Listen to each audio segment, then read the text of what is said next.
오늘은 귀한 분을 모셨습니다. 우리가 가정의 달을 맞이하면서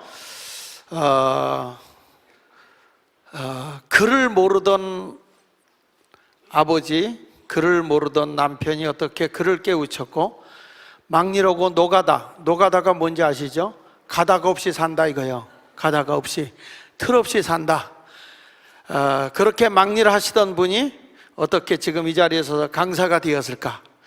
그리고 가정에 아이들이 게임 중독으로 인해서 정상적으로 학교 생활을 못하고 중학교 가정으로 퇴학을 맞은 아이들이 어떻게 인류대 서울대를 갔을까? 서울우유를 늘 먹여서 서울우유를 갔을까? 서울대를 갔을까? 오늘 저는 이렇게 생각합니다. 오늘 간증 강의인데요. 하다 보면 우리 이 노태곤 대표님은 예수 믿은 지 얼마 안 됐어요. 그래서 목사라고 기대하지 마십시오. 강연하다가 세상 노래 부릅니다. 어머니 노래도 부릅니다. 여러분들 오늘 마음을 활짝 열고 우리도 일어날 수 있다. 저는 여러분들의 변화가 일어날 걸 분명히 믿습니다. 자, 우리 크게 한번 이 앞을 봅시다. 아버지가 행복해야 자녀가 행복하다. 자, 내가 아버지가 행복해야 그러면 여러분은 자녀가 행복하다 이렇게 얘기하게 하세요. 아버지가 행복해야, 남편이 행복해야, 다시 반대로 뒤집어야 이건. 아내가 행복해야, 아내가 행복해야 남편이 행복해요. 암탉이 울면 알 낳고 우는 거거든. 그러니까 오늘 여러분들에게 가장 귀한 시간이 될 줄로 믿습니다. 오늘은 특별히 노태곤 대표님, 그 사랑받 새벽편지 공동대표인데 노태곤 대표님과 최원숙 대표님 부부가 오셨습니다. 잠깐 일어나실까요? 일어나서 인사 좀 한번 하시고, 자, 우리 한번 뜨거운 박수로 환영해 주시기를 바랍니다. 우리 자리에 앉아주시고요. 노태곤 대표님은 뭐 여러분 잘 아는 대로 KBS 강연 100도시 시청자가 본 베스트 강연의 1위, 또 2016년도 대한민국 명강사 경진대회 대상, SBS 2014년 생활의 달인 대상, 다 대상이요. 그리고 저서는 공부의 힘, 또 뭐 번전역경 뭐 이런 등 강연 출연 등 많이 하셨습니다. 오늘 여러분들 그냥 자연스럽게 좋은 강연을 들으시고 가정이 회복되는 좋은 시간이 되기를 바랍니다. 우리 노태곤 대표님 모시겠습니다. 뜨거운 박수로 환영해 주시기 바랍니다.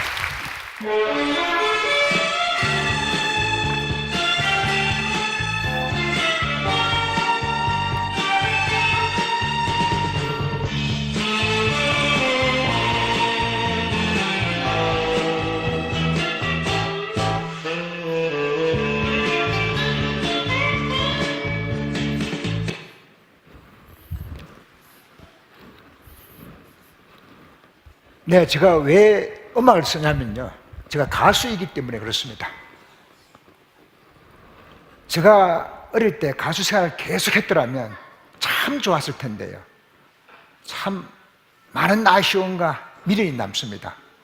제가 아니라 우리 국민들이에요. 그때 계속 가수 생활을 했더라면 우리나라 국민 소득을 지금 2배 이상 올려줬을 텐데요. 제가 지금부터 퀴즈를 내겠습니다. 국민교회 하면 어디입니까? 다시 합니다. 큰 소리 하셔야 됩니다. 국민교회 하면 아멘. 그러면 국민 목사 하면 아멘. 그러면 국민 강사 하면 감사합니다.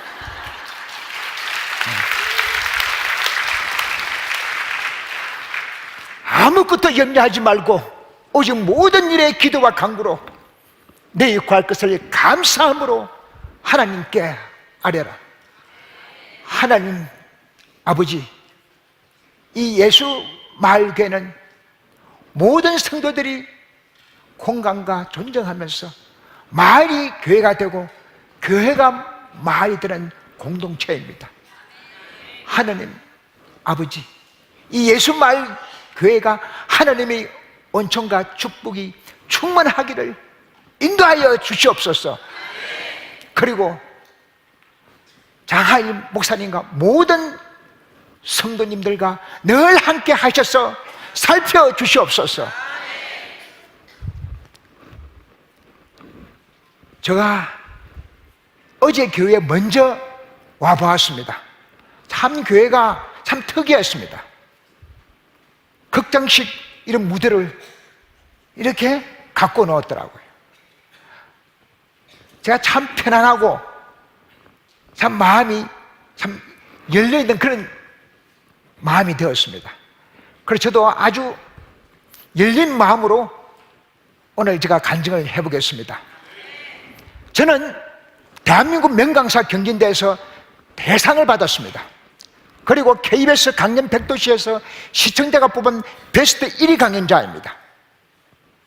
그리고 저는 우선 강연 100도시 나온 이후부터 매일 한 500회 정도 그 강연을 다니며 아주 충무동에 시달리고 있고, 방송 이후 결과는 강연 요청과 그의 이야기를 듣고 싶어하는 많은 아버지들에게 자신의 경험을 나눠주며 바쁘게 살고 있습니다. 그렇지만 예전에는 저는 버린 자식이었습니다. 저는 어릴 때부터 글자를 읽고 쓰지를 못했습니다.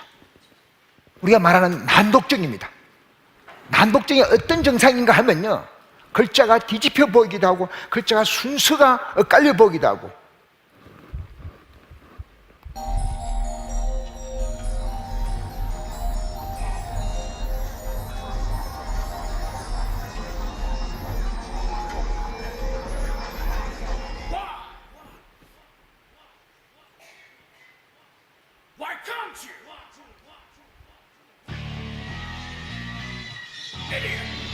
저는 이렇게 글자가 이렇게 보이는 바람에 바보 소리 듣고 자랐습니다.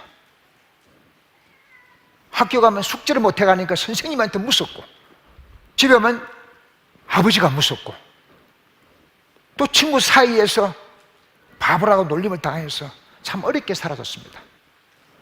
제가 제일 싫어하는 날은 늦가을에 비가 오는 날입니다. 제가 학교를 마치고 집으로 돌아오면서 혹시나 길에서 아버지를 만날까 싶어서 저 산속으로 숨어 다녔습니다. 그런데 그해 늦가을이었습니다. 초등학교 1학년 때인데 갑자기 비가 오기 시작하는 거예요. 그래서 소나무 밑에 앉아서 이런 비를 피하고 있는데 이가 빠지기 시작하는 거예요. 그 전미라는 거 하더라고요. 그 전미가 빠진데 그 간미가 위로 올라왔었어요. 그런데 그 피고름이 나는 거예요. 그건 너무나 아팠습니다. 그래서 그거 알고 보니까 그 스트레스로 소화당뇨를 알았더라고요. 그래서 이가 하나씩 둘씩 빠지기 시작하는 거예요. 그래서 10대 때부터 이가 빠지기 시작해서 20대 되니까 이가 몽땅 다 빠져버렸습니다. 그래서 가수 생활 못하는 거예요. 아쉽죠? 제가 글자가 어떻게 보이냐고요? 저는 글자 똑같잖아요. 이렇게 보이는 게. 제가 초등학교 입학할 때는 그 당시에 우리 친구들은 글자 알고 들어갈 친구는 아무도 없었습니다. 그런데 이 아이들은 이 글자를 한 보름 만에 다 읽었었습니다. 저는 어떻게 해도 저는 되지 않는 거예요. 조금 더 설명을 드리겠습니다. 이것이 홍자래요. 저걸 어떻게 읽을 것인가? 저는 이렇게 히읗자가 두 개 아래로 놓여 보이는 게 이렇게, 세상에 저걸 어떻게 읽어? 그 순간부터 저는 어느 장애가 와버렸습니다. 그 뒤부터 저는 말을 하지 못했습니다. 거의 반벙어리로 사라졌습니다. 말 더듬 정도가 아니었습니다. 그래서 자연적으로 학업을 계속할 수가 없었습니다. 그래도 저 대단한 사람입니다. 글자 한 자 모르고요, 중학교까지 저 졸업했었습니다. 대단하지 않습니까? 그죠? 뭐 기술도 없었기 때문에 이제 공사판으로 나온 거죠. 근데 꿈의 향연인 노가다판입니다. 그거 살기가 쉽지 않죠. 빈번한 기술이 없기 때문에 그냥 하루하루 벌어서 먹고 살았습니다. 그때 술도 배웠습니다. 너무나 힘이 드니까 술을 마셨습니다. 근데 그 힘들다고 술 마신 그 술이 또 저를 힘들게 했습니다. 꿈도 희망도 없는 그런 인생을 살았습니다. 뭐 직업, 뭐 수십 가지 일을 해보았죠. 밑바닥 인생은 제가 다 해봤습니다. 똥도 퍼보고 뻥튀기 장사도 해보고 맞다 반부대 가수도 해봤습니다. 그렇게 생활하다 제 인생에서 극적인 반전의 기회가 찾아왔습니다. 부잣집 딸을 만난 거예요.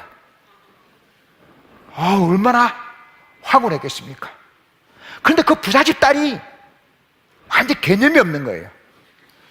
뭐 저를 자꾸 물고 늘어지는데 뭐 어떻게 해요? 못 이긴 차고 제가 이제 받아줬죠. 그런데 그 결혼이 쉽게 성사될 일이 없지 않습니까? 그래서 집안에서 극심한 반대에 부딪혔습니다.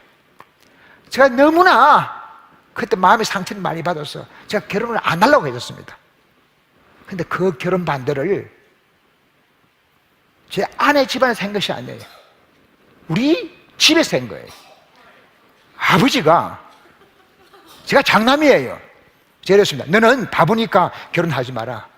너 결혼하면 또 바보를 넣으니까 네 뒤에서 끊어야 된다고 했습니다. 제 밑에 동생이 5년 터울 남동생이 한 명 있었습니다. 근데 아버지 저한테 기대를 못 끄니까 다시 14년 또 남동생을 또 낳은 거예요. 그래서 결혼을 반대로 하신 거죠. 그래서 아내가 대신 우리 부모님을 만나서 설득하게 되었습니다. 근데 우리 부모님이 만나주질 않는 거예요. 그래 한 10여일 만에 가까스로 그때 아가씨가 우리 부모님을 만났습니다. 어머니, 그러니까 우리 엄마가 하시는 말씀이, 아가씨, 우리 애는 지금도 변변찮아요. 어떻게 살라고 그러시오? 그래서 그 아가씨가, 어머님, 저는 사람들은 별 걱정하지 않습니다. 저는 알뜰살뜰 모아서 아파트도 한 채 샀고요, 지금 다니는 직장도 있고 저축도 꽤 했습니다. 그래서 이번에는 아버지가 반대하시는 거예요. 아가씨는 보아하니 곱게 자란 듯한데, 그럼 곱게 키운 그 부모님한테 우리 이러면 도리가 아닌 듯하오. 그러다 그 아가씨가 하는 말이, 아버님, 당신의 자식보다 남의 자식을 더 귀하게 여기는 그런 분을 꼭 부모님으로 모시고 한평생 살고 싶습니다. 이제 그러게 된 거예요. 그러다 우리 이제 어머니가 이제 이러는 게, 아가씨 사실 우리 아가 바보라고. 그러자 제 아내가, 아버님, 어머님,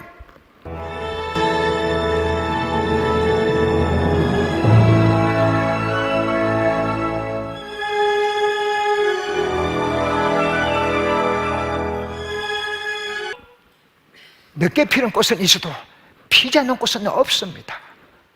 이 사람과 함께 하면서 가르치고 뒷바라지해서 사이에 꼭 필요한 사람이 될 수 있도록 제가 노력하겠습니다. 그렇게 해서 결혼이 된 거예요. 아파트 한 채 사왔지요. 아파트 부채값에 저축금 가져왔지요. 또 그 튼튼한 은행원 직장이 있었죠. 차도 한 대 사왔지요. 저 키 3개 받고 결혼했잖아요. 대단하지 않습니까? 그죠? 아유, 다들 그렇게 시집하지 않으셨나요? 이제 그래 된 거예요. 그래도 우리 부모님은 제 아내에게 늘 미안한 마음으로 사셨습니다. 고마운 마음보다는. 그래서 제가 단 한 차례 사업을 했었습니다. 저도 노가다를 해봤기 때문에 노가다에 관련된 그런 사업을 했었어요. 그런데 그만 제가 사업 미숙으로 전 재산을 다 날리게 되어버렸습니다. 그러다 제 부모님들이 제 아내에게, 아가, 네가 결혼할 때 가져온 아파트며 저축금이며 차고 몽땅 가지고 우리 집을 떠나도 좋다고 하셨습니다. 그러다 제 아내가, 아버님, 어찌 돈 때문에 지혜비를 배신합니까? 이번 부모만큼은 거역하겠습니다 하지만 그 다음날 20년이 가는 것만 어느 건 맹태까지 신청해 나온 거예요. 그러자 우리 부모님이 긍정하게 그때 반대를 해줬습니다. 그래도 아내가 그 맹태금 하고 아파트 팔고 저축금 자동차 다 팔아서 제 빚을 갚아주었습니다. 그래서 저는 감옥에는 가지 않았었습니다. 그러나 이제는 또다시 끼니 걱정을 해야 하는 절박한 상황에 빠졌습니다. 또다시 저는 막노동을 하기 시작해졌습니다. 이제 아내까지 같이 막노동 해줬습니다. 그때 IMF로 치료 사업을 해줬습니다. 뭐 저야 뭐 막노동을 오래 했기 때문에 그래도 견딜만 한데 아내는 난생 그런 일을 처음 해보잖아요. 힘들지요. 그런데 이 아내가 서서히 이제 본성을 드러내기 시작하는 거예요. 그럴 거 아니에요. 하루는 어찌 아내자를 길바닥에서 늙어 죽게 하시렵니까? 이러는. 어휴, 뜨끔한 거예요. 또 한 며칠 지나서 꿈꾸기에 늦은 나이는 없습니다. 3살이든 100살이든 남은 시간이 있습니다. 과거는 하나도 바꿀 수 없지만 미래는 통째로 바꿀 수 있습니다. 꿈을 가지세요 하는 거예요. 꿈을 가지라. 저는 글자만 까막눈이 아니에요. 인생도 까막눈이었는데 곰곰이 생각해 보았습니다. 뭐 될 대로 살지요. 그래서 또 포기해졌습니다. 또 며칠 있다 또 한 번에 툭 던지는 거예요. 더 늦으면 영영 못합니다. 모든 삶이 정각정시에 시작되는 것은 아닙니다. 제가 무슨 일을 하더라도 당신을 가르치고 뒷바라지하겠습니다. 공부를 하세요 하는 거예요. 이제 글자를 읽고 못 쓰는데 무슨 공부를 한단 말입니까? 아니에요. 콩나물도 서서만 자라는 것이 아니라 누워서도 자랍니다. 없는 재질을 만들어내서 하면 됩니다. 노력하면 됩니다. 하도 이렇게 자꾸 아내가 이렇게 꼬드기는 거예요. 그만 아내의 저거 꼬인에 빠져서 40대 나이에 바보답게 인생 역전을 꿈꾸며 공부를 결심합니다. 그때 공부를 할 때 아내가 써준 글이 있습니다. 이 글자를 하면 된대. 그렇구나, 하면 된대. 근데 이 하면 된다, 그런 하면 된다가 아니에요. 아내가 써준 글자는 이 아래하자를 써주었습니다. 당신은 가진 것도 없고 배운 것도 없으니까 모든 것을 밑바닥부터 하면 된다. 다른 사람이 1cm 나아갈 때 당신은 0.1mm씩 나아가도 된다는 거죠. 과연 그럴까요? 그래서 아내로부터 가르침을 받기 시작해졌습니다. 모든 시계 바늘을 40년 전으로 돌렸습니다. 아이가 갓 태어난 그 시대로 돌아간 거죠. 어머니 목소리부터 듣는 거죠. 저는 듣기부터 공부를 시작해졌습니다. 나는 누이를 키운 적이 있어요. 어느 날 나는 누에고치에서 누에낫 동화책을 읽어주더라고요. 나중에 안 되니까 동화책, 초등학교, 중학교, 고등학교 교과서 모든 교재 내용을 이렇게 녹음을 시켜주었습니다. 테이프로 약 1000개 분량으로, 앞뒤 2시간용으로. 저는 쓰거나 읽지를 못하니까 듣기만 하는 거예요. 그때는 아니하고 연탄 배달일을 해줬습니다. 연탄 위에 싣고 다니면서 우리 꿈을 싣고 다녔습니다. 과연 저거 될까요? 저런 식으로 공부를 해줬습니다. 그리고 한 2년 6개월 정도 들었습니다. 엄마 목소리 들었습니다. 이제는 글자를 배워야죠. 이제 43살에 이제 글자를 배우는 거예요. 어떻게 글자를 이제 배우느냐? 아내로부터 카드 놀이로 글자를 배웠습니다. 그런데 놀라운 기적이 일어났습니다. 그 어려운 한글을 저는 단 6개월 만에 읽을 수 있게 되었습니다. 아멘이잖아요. 여기 있는 분들은 한 보름 만에 했을 그 일은 저는 6개월 만에 했다니까요. 얼마나 의지가 강하고 집념이 강하고 포기할지 모르는 그런 정신으로. 이제는 뭐 한자는 듣기도 할 수 있고 글자도 읽을 수 있으니까 나 됐지 않습니까? 나는 그런데 쓰지를 못하는 거예요. 글자를 써야 되는데 저기 글자를 제가 읽을 수 있겠습니까? 저게 난서증이라는 거예요. 이렇게 글을 쓰려면 한 6개월 정도 걸립니다. 저는 시지각적 난독증, 청지각적 난독증, 운동성 표현 난독증, 명인 난독증, 난서증 1억 분의 1의 확률을 가진 사람이 저는요. 근데 어떻게 해요? 그래서 아내가 또 본색을 드러내기 시작하는 거예요. 그러면 내가 써죽게 되는 거예요. 근데 글자를 모든 글자를 다 필기를 해주었습니다. 그 당시에 우리는 저 시험지 살 돈이 없었습니다. 그러면 제가 공사장에 가서 시멘트 포대를 제가 주워 왔습니다. 그러면 구겨진 시멘트 포대를 아내가 이부자리 밑에 팽팽히 피어서 거기다 이렇게 글을 써주었습니다. 큰 글씨로. 그러면 저는 아내가 써준 저 내용을 읽기 위해서 공사장에 오고 가는 길가에서 제가 공부를 해줬습니다. 공사장에 저 쉬는 시간에 제가 펴놓고 공부를 해줬습니다. 자연적으로 땅바닥에 노트를 펴다 보니까 노트가 찢어질 거 아니에요. 제가 하는 일이 그 기름때를 묻으니까, 손에 기름때 묻으니까 그 기름때 젖지 않도록 이제 코팅까지 해주었습니다. 이런 식으로 계속 공부를 해줬습니다. 아내가 하루는 저기 가서 한번 서울대학교 한번 가보래요. 그러니까 지금쯤에 가면 생각하니까 견학이라 얘기죠. 그래서 견학을 갔는데 마침 그 옆에 오른쪽 그 정문 오른쪽에 이렇게 포수구 생활체육관이 있는데 그 포수구 생활체육관에서 제가 막노동을 하게 되었습니다. 그래 막노동을 하면서 이렇게 공부를 하니까 같이 일하던 동료들이 전부 다 저를 다 비웃었습니다. 정말 당신 바보네. 글자도 제대로 읽고 쓰지도 못하는 놈이 언제 공부를 해서 대학을 졸업해서 돈을 벌겠냐 이거죠. 그리고 당신도 20년만 있으면 늙어 죽을 텐데. 그 말도 맞지. 그때는 백세 시대 이런 말이 없었지 않습니까? 그래도 제가 그랬죠. 아니에요. 공부에는 늦고 빠름이 없습니다. 제가 그때 하나 목표를 정했습니다. 제가 지금까지 가만히 생각해도 인생에 목표가 없은 거예요. 목표에 도달하지 못하는 것이 비극이 아니더라 이거죠. 내가 도달하려는 목표가 없는 데 있다 이거죠. 제가 그때 꿈을 가졌습니다. 내가 좋다. 내 이 설법대에 갈 거라고 제가요. 제가 지금까지 돈은 벌었지 못했지만 목표는 제가 정했습니다. 비로소 제가 45살에 수능 공부를 시작해줬습니다. 중학교 1학년부터 시작해줬습니다. 공부에는 지각생이 없다는 믿음을 가지고요. 저는 칼이 짧습니다. 칼 긴 사람은 저는 이길 수가 없어요. 칼 긴 사람은 이렇게 휘저으면 저는 칼 짧으니까 들어갈 수가 없잖아요. 그러니까 무한 용기를 가지고 어떻게 하더라도 인파이트를 치고 들어가야 되는 거예요. 그것이 오늘 제가 설 수 있는 그 원동력이었습니다. 내가 칼이 짧다 이거죠. 그러니까 용기를 가지고 밀어붙이자 이거죠. 이때 가방에서 무언가를 꺼내는데요. 돌돌 말려있는 저것은 어떤 물건일까요? 공부하다가 지치기라도 한 걸까? 음악 감상이라도 하려는 건지 핸드폰을 컴퓨터와 연결하고는 그대로 밖으로 향합니다. 도대체 뭘 듣는 건가요, 달인? A professional soccer player, even though I'm not very good at soccer.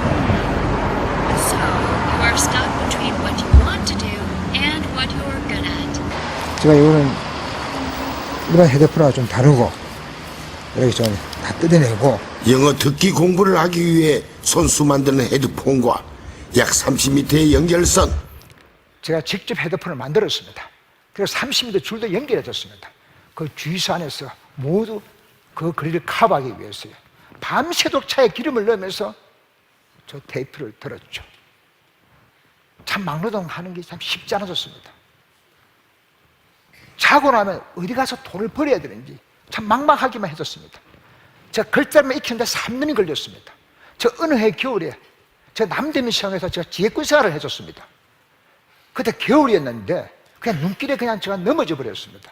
그래 팔다리가 제가 부러져 버렸어요. 그래 이제 막막하죠.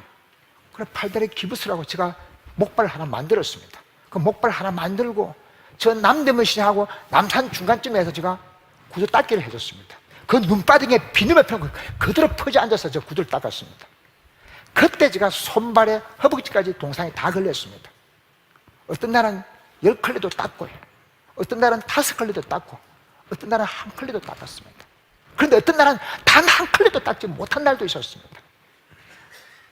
그 닦지 못한 날은 밥을 굶어야 했었습니다. 서울의 인구가 1,000만 명인데 구두 1컬레 못 닦아서 밥을 굶어야 됐단 말이에요. 참 슬펐습니다. 그러나 힘들고 어렵고 외롭더라도 울면 바보다. 그래도 이 생활을 즐길 수 있어야 된다. 웃을 수 있어야 된다. 저는 힘들고 지치고 외로울 때 저는 미쳐버렸습니다. 그렇게 수능 공부를 제가 7년 동안 했었습니다. 내 생애 최초의 수능 평가. 여러분 오늘 수고하셨습니다. 부모님들도 고생하셨습니다. 좀 어려웠다는 평가입니다. 이 평가부터 시작하겠습니다. 들려주세요. 대화를 듣고 여자의 마지막 말에 대한 남자의 응답으로 가장 Dad, I'm sorry for being late for dinner. I had a minor bike accident on my way home. I crashed into a trash can. Oh no. But it's fortunate you're not seriously hurt. How did you get into the accident? Well, it's kind of embarrassing. I was distracted by a 듣기 문제가 나오자마자 답을 체크하는 달인. Refer to the notice on the bulletin board. 아, 그침이 없습니다. For the inconvenience. Thanks for your cooperation. 이번엔 독해 문제. 주어진 시간은 정확히 25분. 만이 넘어 공부를 시작하고 쉰이 넘어서야 처음으로 보게 된 수능 시험. 감회가 남다릅니다. 내 생애 처음 보는 수능 시험인데 어찌 떨리지 않을 수가 있으리요. 긴장이 돼도 끝까지 힘내세요, 달인. 이제 영어 영역 시간이 얼마 남지 않았는데요. 남은 시간은 단 5분.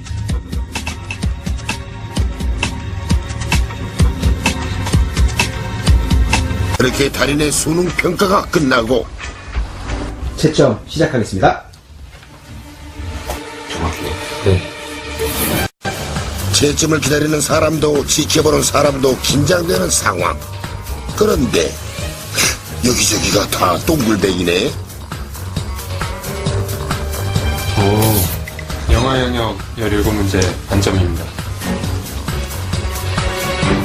오, 만점이라고요? 아니 그렇다면 최고난도로 출제된 국어 영역은 어땠을까요?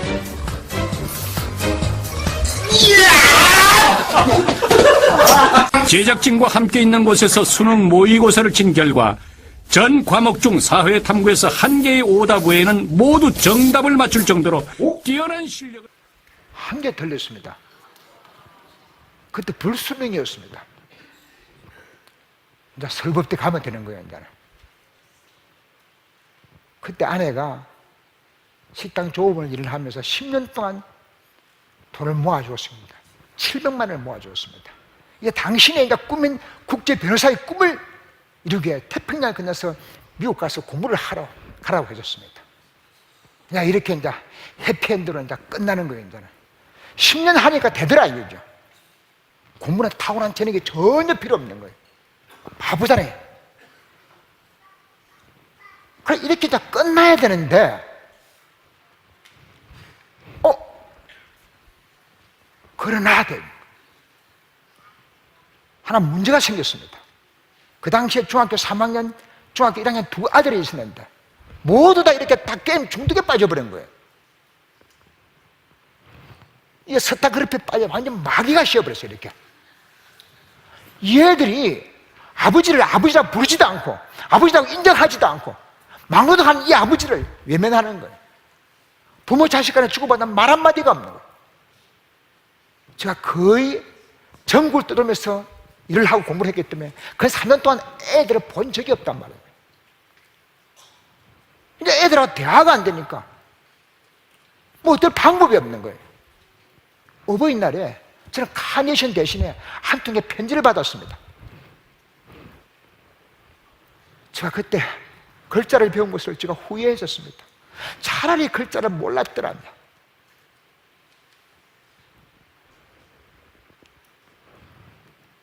가난한 아버지의 선택만 남았습니다. 내가 과연 어떤 선택을 해야 되는지. 제가 10년을 공부를 했지 않습니까? 정말 10년 공부 나 마음이 타버리란 말이 진짜 실감 나더라고요.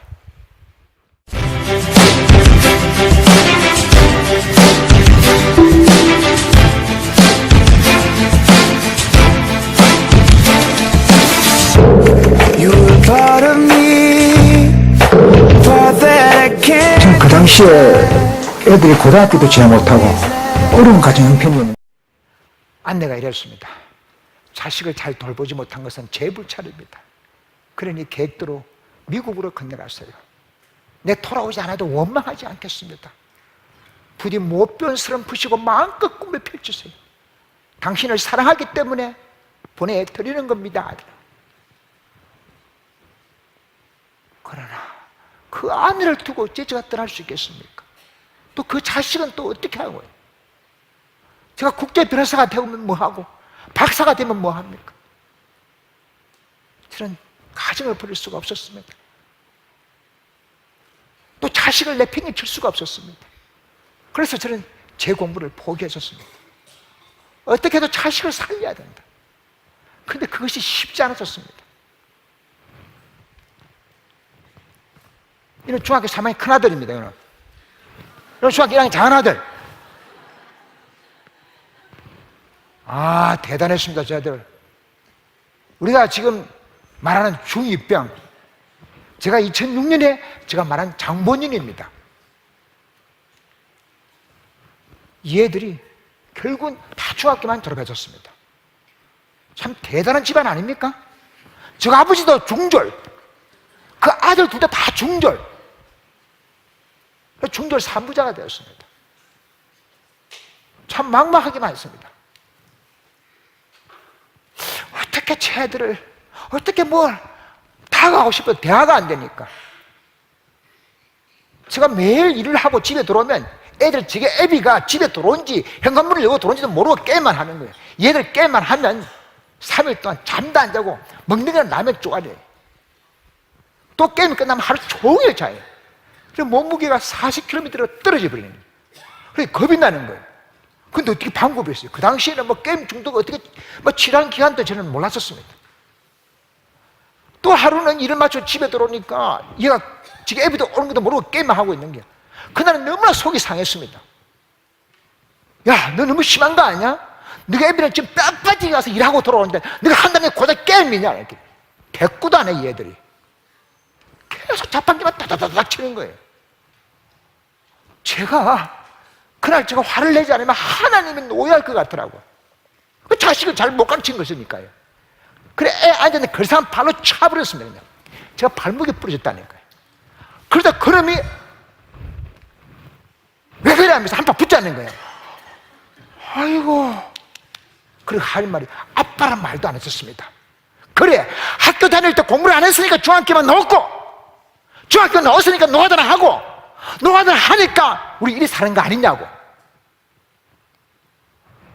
그래, 사정없이 몰아씌우는 거예요. 뭘 어떻게, 어떻게 할 방법이 없는 거예요. 참으로 난감했습니다. 많이 생각해 봤죠. 근데 그 자식이 또 무슨 죄가 있겠습니까? 아이들이 그 아버지 그 보살핌을 받지 못한 거예요. 그럼 일하고 공부한다고 제가 10년 공부가 아이들 꿈을 앗아가 버린 거예요. 저도 어릴 때 그 가슴 아픈 그 상처가 있지 않습니까? 그 아버지가 너무나 무서워서 저 상처를 쓰고 다니면서 어떻게 하더라도 기도했습니다. 아버지 빨리 죽게 해달라고. 우리 아버지 빨리 죽게 해달라고. 똑같은 거예요. 내가 어른이 돼서 절대로 우리 아버지 사람 되지 말자 저 맹세했었습니다. 근데 똑같이 그 애들을 닮아가는 거예요. 얘도 마찬가지인 거예요. 어떻게 해야 되죠?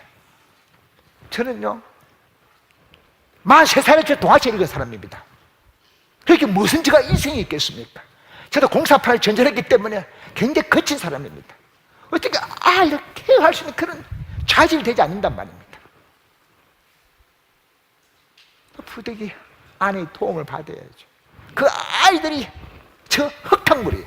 모든 머릿속에 다 아버지 사랑도 받지 못했고 정원, 미움, 저주만 들어있는 게. 그럼 저걸 어떻게 할 것인가? 저 흙탕물을 깨끗하게 만들어야 되는데 만들 수 있는 방법이 있죠. 깨끗한 물을 계속 집어넣어야 돼요.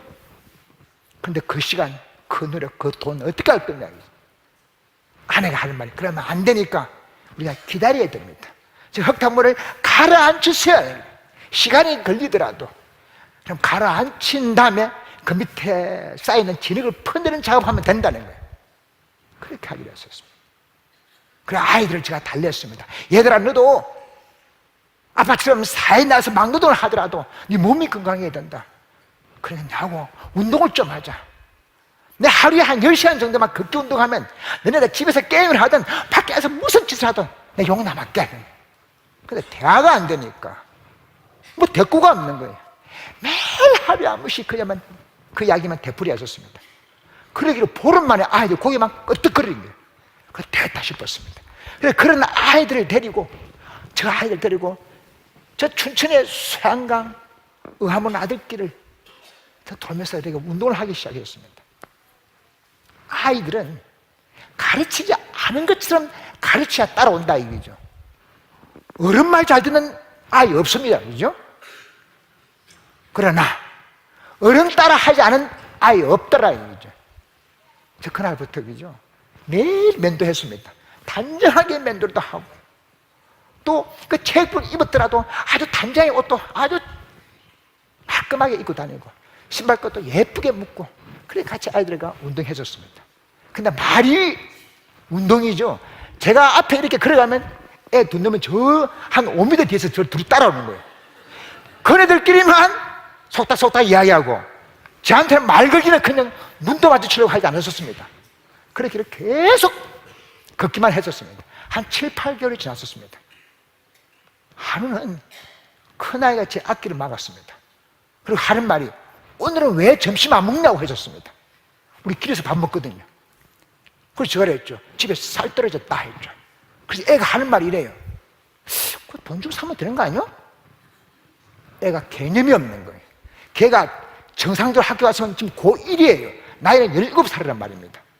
저기 애비가 지금 7, 8개월째 같이 운동한다고 지금 일도 못하고 있잖아요. 돈 700만 원 방 2칸짜리 구한다. 방 구해가 돈 다 들어갔지. 엄마 식당 일 다니는데 어떻게 그 생활이 됐냐 이거죠. 그날은 너무 저도 허탕을 빠져서 털레털레 집에 들어오니까 새벽 1시가 넘었었습니다. 그 새벽 1시가 넘었는데 아내가 일을 마쳐 집에서 밥을 짓고 있는데 보니까 싱크대에 보니까 그냥 그 신문지 위에다가 쌀 한 끼물 살을 팔아왔던 모양이라. 그것을 보니까 막 너무나 가슴이 찢어지는 거예요. 그때 우리 가정은 이랬습니다. 여자 혼자 벌어서 남자 3명을 먹여 살리는 그런 가정이란 말입니다. 아이들은 아직 어리니까 그렇다 하더라도 저는 뭐예요? 중학교를 나왔든 막 글자를 모르든 농아들 하든 그래서 저 가정이지 않습니까? 참 아내 보기가 너무나 미안고 내 자신도 부끄럽고 서글픈 마음이. 그래 그만 저 방바닥에 벌렁 들어 누워버렸습니다. 그래서 슬피 잠이 든 것 같아. 그럼 뭐라 소리가 들려. 그래 눈을 떡 떠보니까 저 아들 두 놈이 앞에 서가 있는 거예요. 그리고 하는 말이 아빠 밥 먹자라는 거예요. 저는 아빠는 소리 벌떡 일어났습니다. 그 말이 너무나 고맙고 반가웠습니다. 집도 절도 없는 아버지, 돈이 없어서 학원에도 보내주지 못했던 아버지, 병이 부족해서 공사판을 전전하더라 사람들로부터 천대 멸시를 받았던 아버지. 그러나 그 자식은 저를 아버지라고 불러주었습니다. 저 그날 맹세했습니다. 내 가진 것도 없고 배운 것도 없지만 내 자식들에게 좋은 아버지가 되자고. 그래 겨우 말꼬는 텄지만은 그래도 또 대화가 되지 않는 거예요. 어떻게 다가가도 다가갈 수가 없는 거예요. 그래 왜 그럴까 생각해 봤죠. 아 그렇구나. 가만보니까 저는 스프링 없는 마찬 거예요. 성차감이 전혀 없는 게 드그득 거리는 거예요. 자식이 이런 스프링 없는 마차를 탈라 하겠습니까? 그죠? 아주 성차감 좋은 저런 차를 타려고 하지 않겠나 이거죠. 그럼 어떻게 하지? 아이들이 자꾸 집을 들락날락 거리는 거예요. 한번 집을 나가면 일주일에서 한 보름 동안 집에 들어오지 않았습니다. 밖에 나서 무엇을 하는지 저도 알 수가 없는 거예요. 또 하루는 보니까 아이들이 집을 나가려고 그런지 몰라도 우리 집에 유일한 교통수단이 자전거가 없어져 버렸어요. 여러분 자전거를 팔았던 모양이라 예비를 마련하려고. 근데 제가 어떻게 잡을 방도가 없지 않습니까? 그날 밤에 제가 애들 운동하고 옷을 다 빨아버렸습니다. 그래서 애들은 다 집을 못 나가는 거예요. 그래 이틀 동안 발을 다 묶어 나간 거죠. 그 사이에 제가 이 발이 아픔에도 불구하고 세차장 가서 이틀을 일을 해줬습니다. 그래 일을 해서 이틀치 노임을 받아왔었죠. 그래 그날 집을 나가는 아이들 가방 속에 슬쩍 돌을 넣어주었습니다. 근데 얘들이 계획대로 집을 나갔었어요. 근데 그 아이들이 단 하루 만에 집으로 돌아왔었어요. 얘들이 그 아버지의 행위를 어떤 식으로 해석했는지 모르지만 그 다음부터는 다시는 집을 나간 일은 없었습니다. 아, 그렇구나. 이런 아이들한테 감동을 먹여야 되구나. 요즘 아이들은 찾기 위해서 슬쩍 놓아줘야 된다. 그렇게 해서 이제 아이가 대화가 된 거죠. 한 1년 정도 운동을 하니까 아이들도 건강해졌습니다. 제가 그랬습니다. 전 노가다 출신이지 않습니까? 남자는 어떤 일도 해봐야 된다. 같이 노가다 해줬습니다. 해야 된다. 나 100세 시대다. 내가 잘 나갈 때도 있지만은 또 어떤 때는 내가 움츠릴 때도 있지 않나. 이렇게 같이 막노동을 하면서 그 돈을 벌어서 같이 함께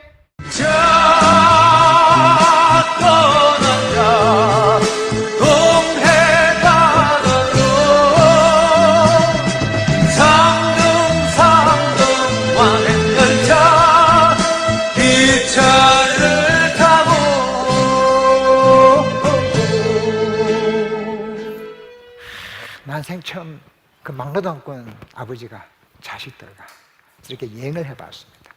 참 즐거웠습니다. 아, 이런 세상도 있구나. 매일 제가 하루 종일 땅만 팔지 않습니까? 아이들이 저렇게 같이 여행을 하다 보니까 저 아버지로서 저도 자존감이 생겼습니다. 자식들이 저를 가르치는 거예요. 아, 저런 세상도 있구나. 참으로 행복해졌습니다. 그렇게 아이들과 2년 동안 근 8,000km 이상을 걸었습니다. 이제 그 아버지와 그 아들은 하나가 되었습니다. 그래 애들이 공부를 한다는 게요. 그리고 왜 하냐고 제가 물어봤습니다. 자기가 그 지금 학벌로는 자기가 어떤 직업도 선택할 그 폭이 너무 좁다는 거예요.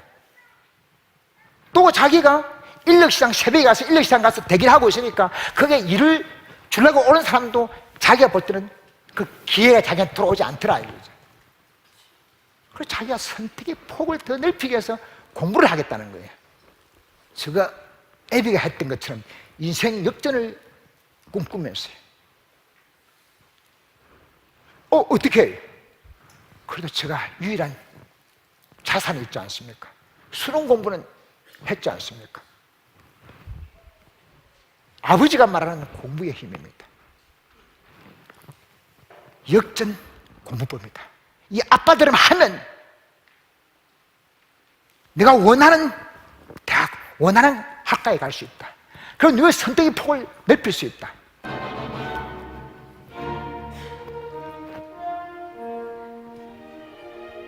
공부는 즐거워야 됩니다. 또 재미있어야 되고 행복해야 되고 출제 가능성이 높은 문제를 풀어야 되고 내가 자주 틀리는 문제를 자주 봐야 되고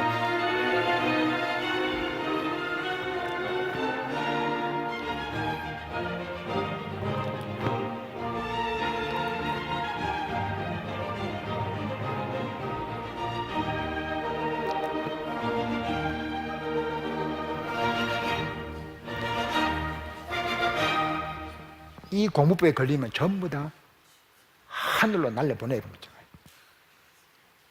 이렇게 해서 내 두 아들을 2년 동안 함께 운동을 하고 6년을 가르쳤습니다. 오직 저 혼자 힘으로 12과목을 가르쳤습니다. 그래서 둘 다 서울대 4년 전액 장학생으로 제가 합격시켰습니다. 박수 치지 마세요. 이게 학생들도 많고 학부모도 많으신데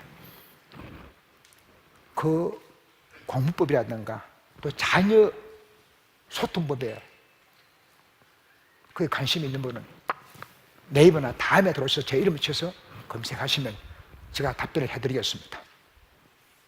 이러자 정말 피나는 노력을 하시지 않았을까.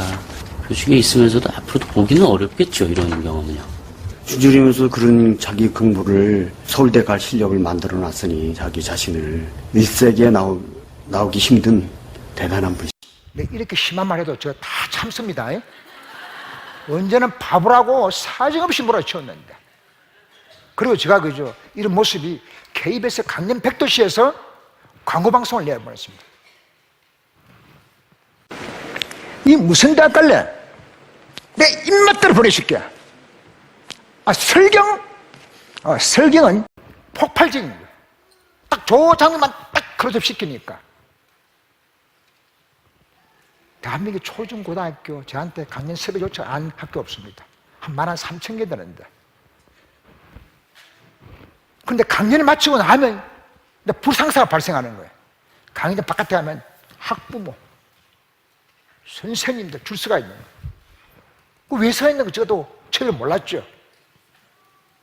강사님이 다니는, 자식이 다니는 학교에 넣어주면 내가 어떤 대우도 마다하지 않겠다 되는 거예요. 아, 이제 된 거예요, 이제는. 다 돈 벌려 그런 거 아니에요, 그죠?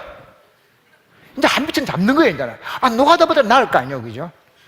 그런데 우리 개념 없는 우리 제 아내가 또 문제를 또 일으켰습니다. 사모님, 선생님도 어찌 자식 공부를 돈으로 살려고 하십니까?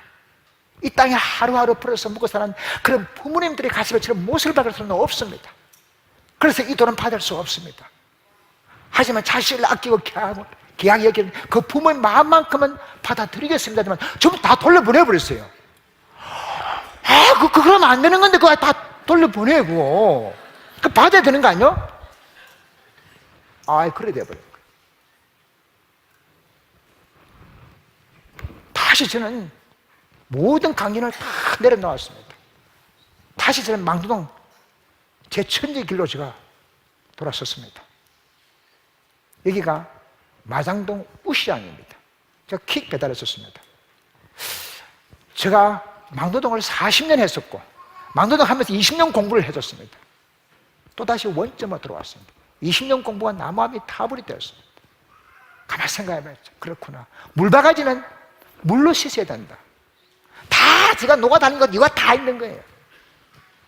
우리 두 아들이 그랬습니다. 아빠, 그 돈 받으면 안 되지.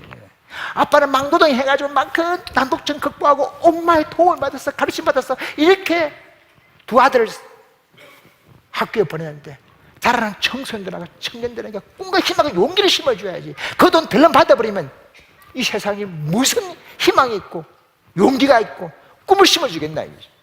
그 말도 맞더라고. 참 자식들이 참으로 고마웠습니다. 이런 모습이 이렇게 어울려 살아야 돼요. 이게 인간이 정말 위대해진 것은 이렇게 잘 어울려 살았기 때문에 그렇거든요. 대한민국 부모의 정말 산 기감이 되는 놀라운.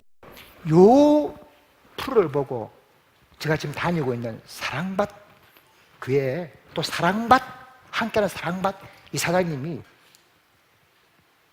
저를 잠시 보자고 해줬습니다. 그래 갔었죠. 그래 갔더만은 3일 후에 또다시 보자요. 아무 말도 없고. 그래서 3일 후에 갔었죠. 교회에 나오세요 하는 거예요. 그래 그 자리에서 제가 예 했습니다. 지금까지 저한테는 교회 나라 아무도 하는 사람이었거든요. 바보라고 완전 사람 무시한 거예요.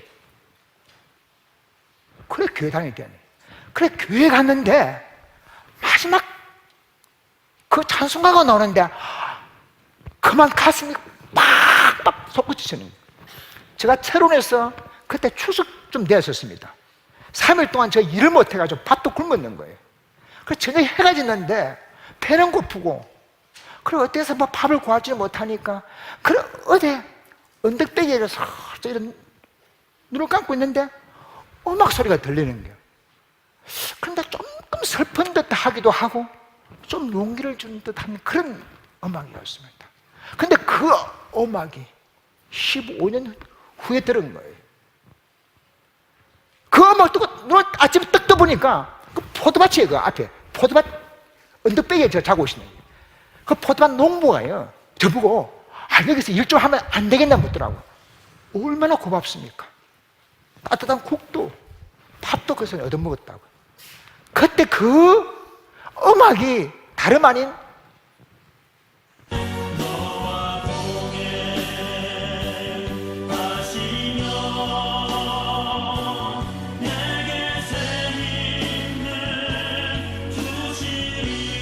이 찬송가였습니다. 그렇구나. 지금까지 하나님이 항상 나와 동행하고 계셨구나. 그리고 늘 제게 힘을 주셨구나. 내가 잘나서 그 수능을 다 맞는 게 아니었더란 말입니다. 내가 열심히 노력하니까 하나님은 항상 격려하시고, 그런 거였어요. 그래, 가만히 생각하니까, 그 옛날 일을 생각해보니까 다 그런 거였어요. 우리가 제일 처음에 제일 힘들었을 때가 있었습니다. 춘천에 이사가서 얼마 되지 않았는데 우리가 사는 집이 재개발 아파트였습니다. 우리 월세 보증금을 걸 돈이 없었어요. 그냥 월세로 살았는데 그 아파트가 다 재개발되게 된 거예요. 집을 비워야 되는데 우리가 방을 구할 돈이 없었습니다. 그래, 그 아파트 살고 있는데 전기, 수도, 가스 다 끊어버리는 거예요. 우리는 전기, 수도, 가스도 끊긴 그 텅 빈 아파트에서 우리 서너 달 숨어 살았습니다. 그때는 공부가 되지 않았었습니다. 내가 무슨 지금까지 공부가 떡이 생겼나 밥이 생겼나, 내가 공부한 것을 그때 후회했었습니다. 내가 지금 이래 있을 때가 아니잖아요. 밖에 나와서 일을 해가지고 살방을 구해야 되는데 무슨 놈은 이 공부한다 앉아있나 이거죠. 그런데 이 아내가 또 개념 없는 거예요. 이거 또 본색을 또 들이기 시작하는 거예요. 아내가 오전 12시부터 밤 12시까지 닭갈비 집에서 주방에서 일을 합니다. 그럼 집에서 오전 11시에 나가야 되죠. 그럼 밤 12시 마치고 집에 들어오면 새벽 1시에, 새벽 1시에 집에 들어와서는 단정히 머리를 빗고 새벽 1시부터 새벽 5시까지 저를 가르쳤습니다. 이거 뭐야 이거. 꼭 그때 모습이, 하나님의 모습이 꼭 그대로 느낌 빼닮은 것 같았어요. 감동이고, 감동을 넘어서서 성스러움이었습니다. 이 아내는 무슨 힘에서 이렇게 할 수 있는 거예요?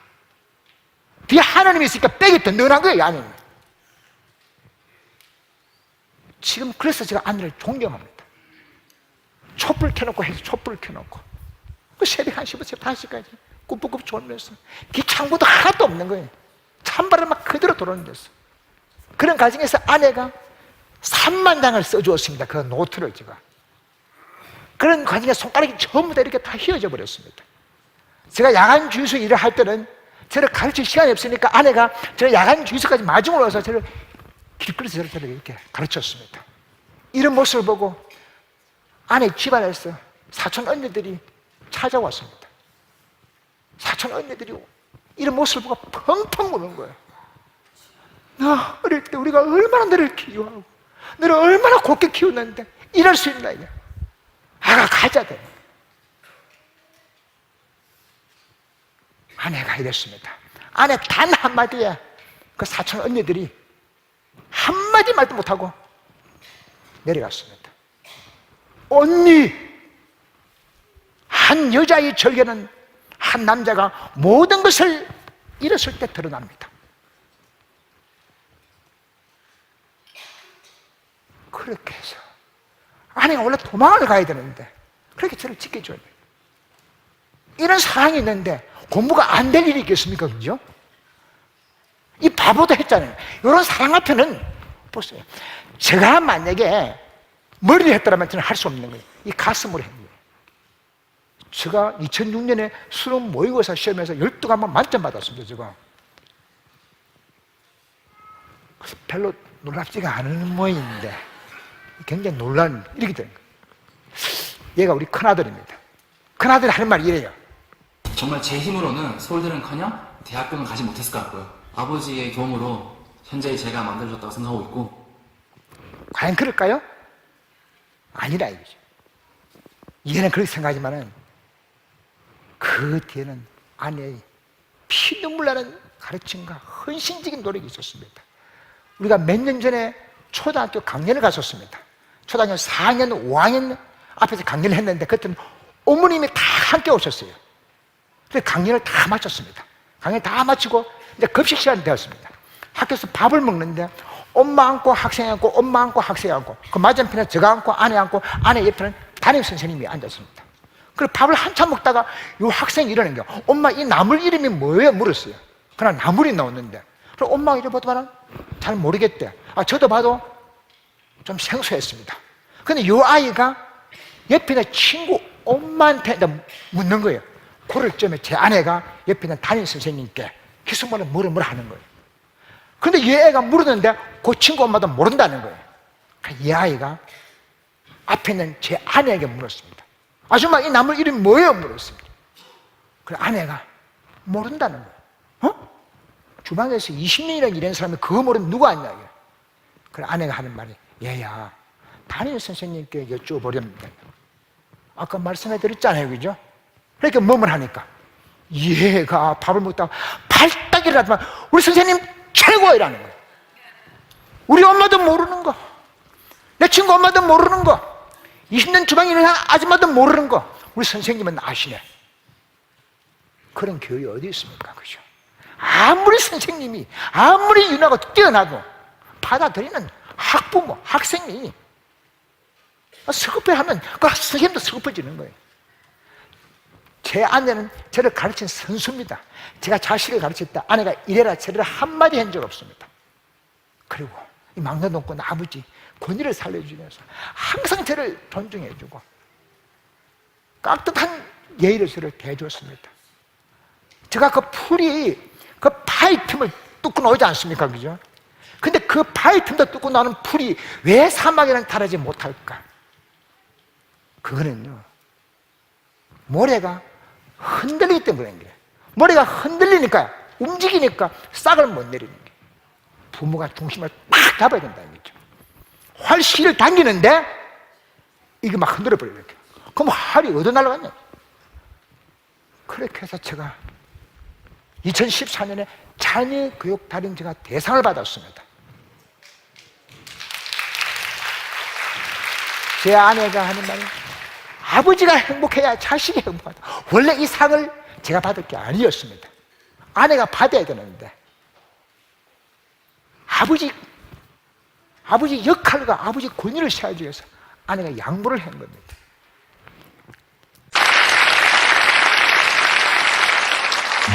어린 시절 제게 아버지란 무섭고 두려운 이름이었습니다.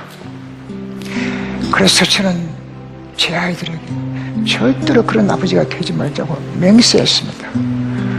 그런데 저도 제 공부에 빠져서 아이들을 등한시했더라고요. 정신을 차려보니 아이들은 방황하고 있었습니다. 아이들을 보니 너무나 미안했습니다. 물론 저는 배움도 모자라고 뒷받침해줄 돈도 없었지만 제 모든 것을 바쳤으라도 아이들이 길을 열어주고 싶었습니다. 그게 제가 바라던 아버지의 모습이었으니까요. 여전히 저는 중졸 학녀의 막무동권 아버지입니다. 하지만 지금 제 아이들은 제가 최고의 아버지라고 말해줍니다. 그래서 저는 세상에서 가장 행복한 아버지입니다. 감사합니다.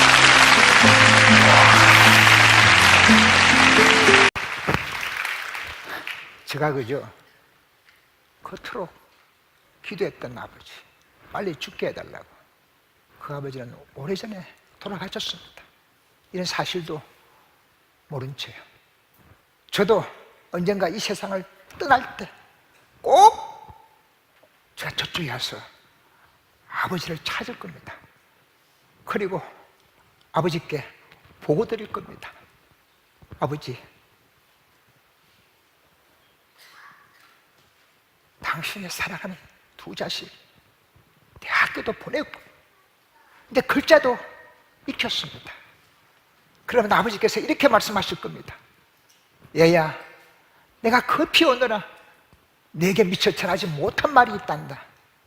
그 말은 나는 너를 사랑했다. 아버지, 저도 자식을 낳아서 길러보니 그 아버지의 마음을 알게 되었습니다. 아버지, 죄송합니다.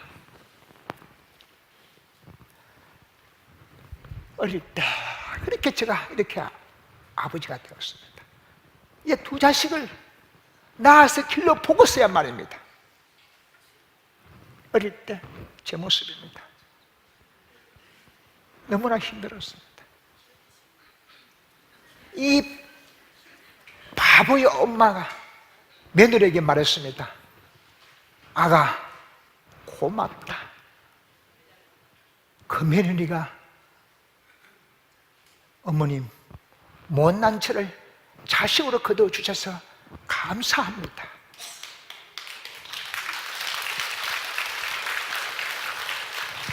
우리 어머니는 바보를 낳았다는 그 죄책감에 평생 남몰래 눈물을 흘려야 했습니다.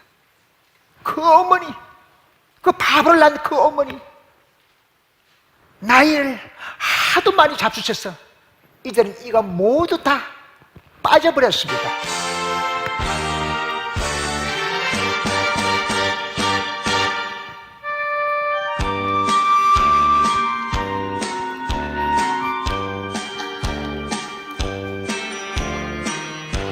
어머님,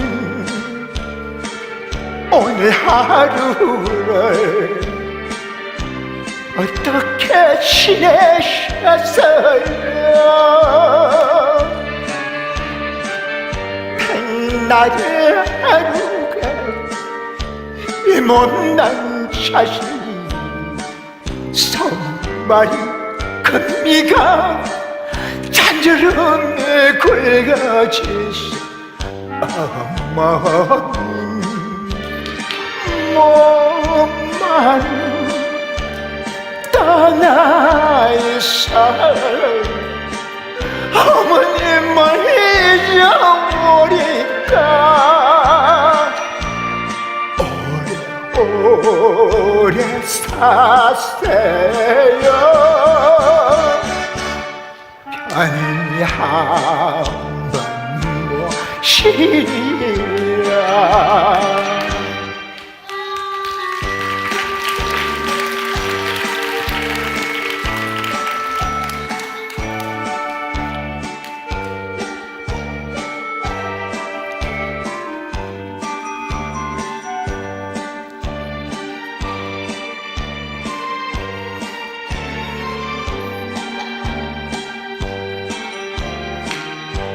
어머님, 어젯밤 꿈에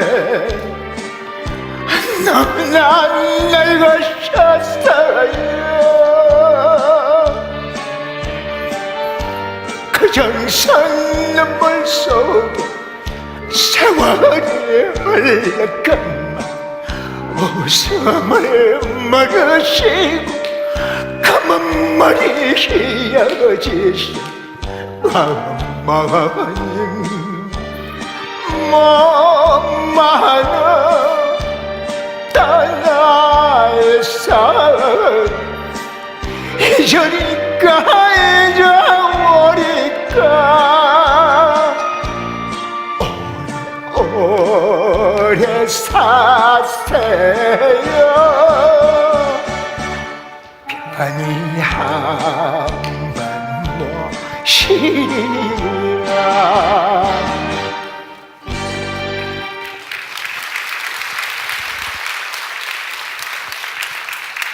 하나님 아버님 이 땅에 어머니를 내려보내주셔서 감사합니다. 제가 그지요 이렇게 이 자리에 설 수 있는 것은 모두가 하나님의 뜻이었습니다. 제가 이렇게 나무가 굳게 설 수 있는 것도 다 보이지 않는 뿌리가 있었기 때문에 하나님이 그 뜻이 제 아내를 통해서 저를 이렇게 살펴주었습니다. 원래 아내는 유고 시절 때 문학 소녀였습니다. 영마 등신부를 쓰신 우리 문학계의 거성이자 소설가이신 김동희 선생으로부터 신라의 여인이라는 그 극찬을 받은 그런 학생이었습니다. 그 선생께서 얘야 너 글 쓰는 것도 의미가 있지만 앞으로 결혼해서 남편을 잘 뒷바라지라는 그 신신당부 말씀을 들었다고 합니다. 그 어린 소녀 그 마음에 그 순수한 마음에 그 선생의 말씀을 잊지 않고 뒤늦은 나이에 공부를 하는 남편을 위하여 그 힘든 그 식당님, 그 20년을 하면서 저를 가르치고 뒷바라지였습니다. 그래 그 뒤로는 그 아내가 이화여대 최고 명강사 가정을 거쳐서 지금은 사랑받 세편지 행복한가 저하고 공동대표로 활동을 하고 있습니다. 오늘 그 아내를 제가 소개할까 합니다.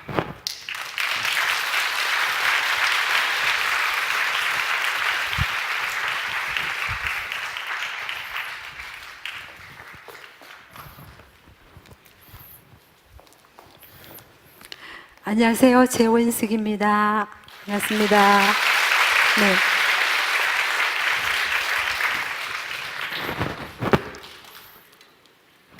몇 살? 예, 62세입니다. 저하고 똑같아요. 우리 저보다 100일 빠른 연상이에요. 또 하나, 제 선생님이라니까요. 여기는 총명 원숭이 띠거든요. 총명 원숭이, 그냥 바보 원숭이. 저기 교회 그죠? 목사님도 성도님들을 잘 만나야 됩니다. 그래야 그 이끄는 힘과 하느님의 그 영혼을 심어줄 거예요.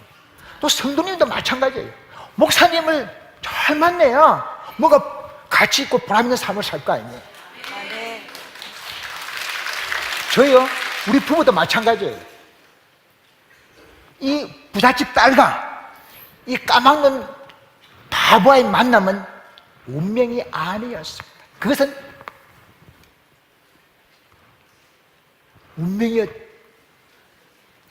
그것은 하나님이 맺어준 극과 극의 완벽한 만남이었습니다. 그 아내는 24시간 동안 저를 케어해야 됩니다. 저는 지금까지 은행 업무도 한 번 본 적 없습니다. 신문 봐도 저는 신문을 잘 이해하지 못해요. TV도 못 보고 이제 그런 사람입니다. 근데 이제 아내가 얼마 전에 연세대학교에서 교수 제의가 들어오셨습니다. 그런데 아내가 정중하게 사양했었습니다. 왜요? 아내가 남편의 보약은 아내의 사랑인데 그러면 남편 보약을 끓임을 시간이 없다 이거죠. 그래서 두 아들이 명쾌한 해답을 제시하셨습니다. 아빠, 그 교수 자리 아마 주는 거 아니에요. 그렇죠? 그러게 엄마가 대학교 강의하러 다니실 때 아빠는 그냥 따라다니세요.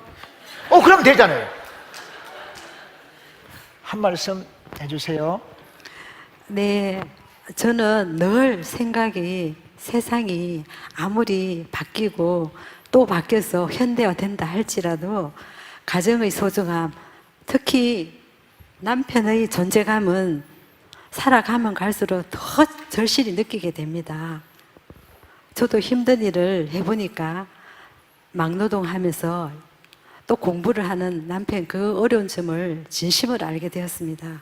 그래서 남편의 짐을 조금이나마 덜어주려고 노력했을 뿐입니다. 저의 일방적인 희생은 아닙니다.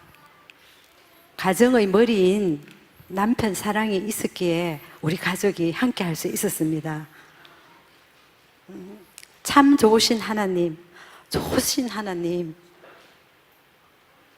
항상 이끌어 주시는 그 하나님께 예수 그리스도 이름으로 감사 기도를 드립니다. 네. 원래 그 아내가 문학소녀입니다. 아내가 이런 글을 썼습니다. 아내의 사랑이 커질수록 남편의 번뇌는 작아집니다. 맞습니까? 네. 그리고 제가 참 궁금한 점 하나 있었습니다. 어제 교회에 와봤는데 분명히 예수마을 교회인데 앞에 공감이 들어있는 거예요. 그 왜 그럴까?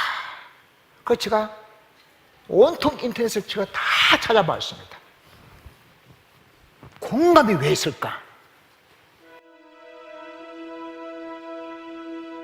저는 이 공감이라는 단어를 어디서 찾았냐면 구원받은 백성이 멸망받을 사람을 구원해내야 되고 또 저들의 아픔과 저들의 고통을 예수님이 친히 공감하고 함께 했던 것처럼 교회가 또 성도들이 함께 더불어 가는 그런 모습을 이루기 위해서 공감이라는 단어를 사용하게 된 것입니다. 그래서 우리가 이 공감센터로서 교회가 모든 사람과 더불을 수 있는 공간으로 내어줬으면 좋겠다 하는 생각을 들게 됩니다.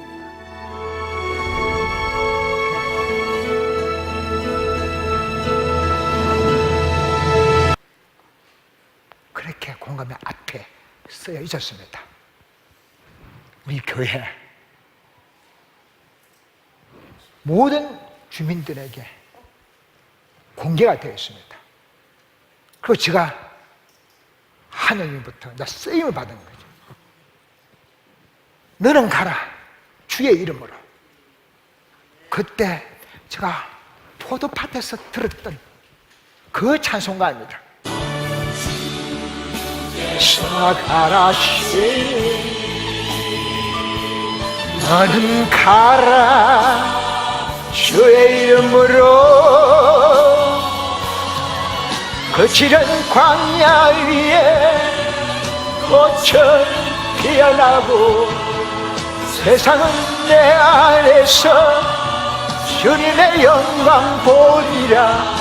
강하고 담대하라. 세상에 계신 주 늘 함께 너와 동행하시며 내게 새 힘을 주시리.